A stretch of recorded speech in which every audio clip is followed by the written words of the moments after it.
All right, so quick shop. We're out in the shop working. It's kind of the start of this more summery weather here. It's getting a little warmer, so things have started to come out of the woodwork in the shop.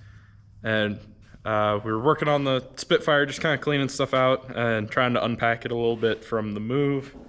And just like, we bought a bunch of stuff for it before we moved. We got like a panel kit and some interior pieces and new dash pad and stuff.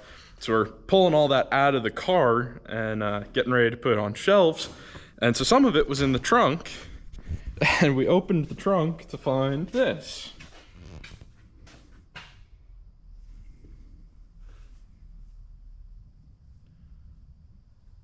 That is a giant snake skin.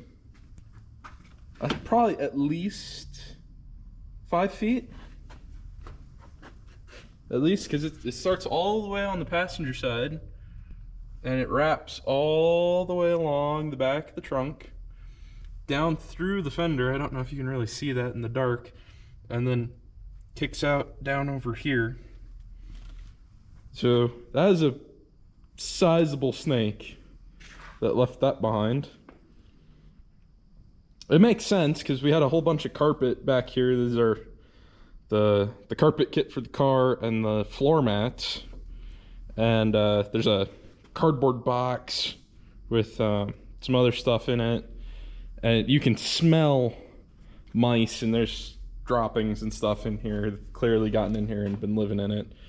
And there's holes through the fenders because it's a northern car. It's full of rust.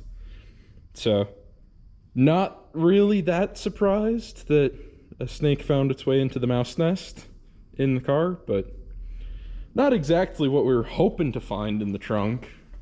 So guess there's snakes in the garage. Welcome to Alabama. Snakes. Why did it have to be snakes?